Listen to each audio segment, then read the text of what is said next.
Registry অফিসে চুরির ঘটনায় চাঞ্চল্য ছড়ালো মালদার ইংরেজবাজারের নেতাজি মোড় সংলগ্ন এলাকায়। বৃহস্পতিবার রাতে অফিসের মূল দরজার তালা ভেঙে দুষ্কৃতীরা ভেতরে ঢোকে অফিসের একটি ঘর ভেঙে টাকা এবং বিভিন্ন নথিপত্র লুটপাট করেছে দুষ্কৃতীরা। শুক্রবার সকালে চুরির ঘটনাটি জানাজানি হতেই শোরগোল পড়ে যায় এলাকা জুড়ে। চুরির খবর পেয়ে ঘটনাস্থলে পৌঁছয় ইংরেজবাজার থানার পুলিশ। এখনো পর্যন্ত কি খোয়া গিয়েছে তা খতিয়ে দেখছে পুলিশ।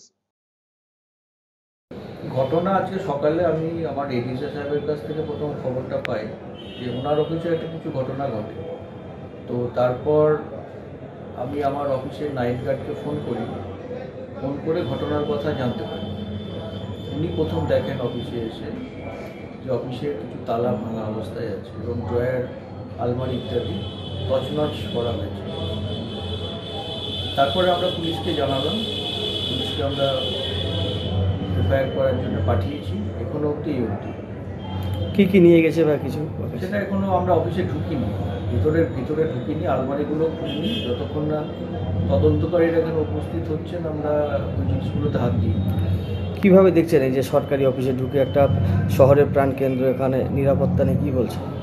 এটা তো একটা চিন্তার বিষয়। এরকম একটা জনবহুল স্থলে চারিদিকে প্রশাসনিক ভবন আছে, তৎসত্ত্বেও এরকম একটা দুর্ঘটনা, একটা অনভিপ্রেত